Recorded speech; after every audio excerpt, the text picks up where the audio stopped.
La nostra regione sarà interessata da un fronte che arriverà abbastanza velocemente nel corso della serata di domenica. Un brusco e rapido cambiamento del meteo si annuncia dunque in particolare nella notte tra domenica e lunedì, con probabili piogge anche intense o molto intense e temporali anche forti.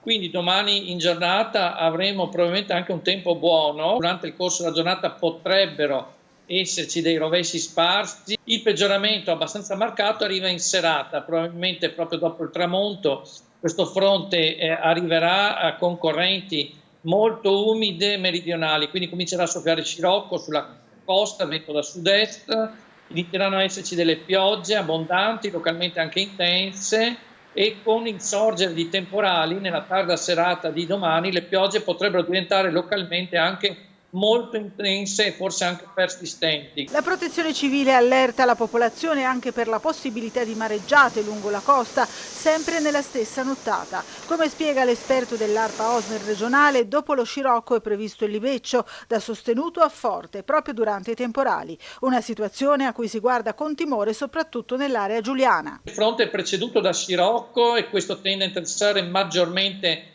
la costa occidentale fra Lignano e Grado, poi inizialmente sarà moderato. Lo scirocco probabilmente aumenterà di intensità in serata e poi proprio durante il passaggio del fronte, quindi nella fase più acuta, che probabilmente per Trieste vorrà dire nella seconda parte della notte, stimiamo fra le 2 di notte e le 5 del mattino di lunedì, ci sarà questa fase accompagnata da libeccio che potrebbe presentarsi con delle raffiche anche forti. E quindi bisognerà un po' monitorare la situazione sia per quanto riguarda le piogge intense e anche per queste raffiche di vento che potrebbero provocare delle mareggiate.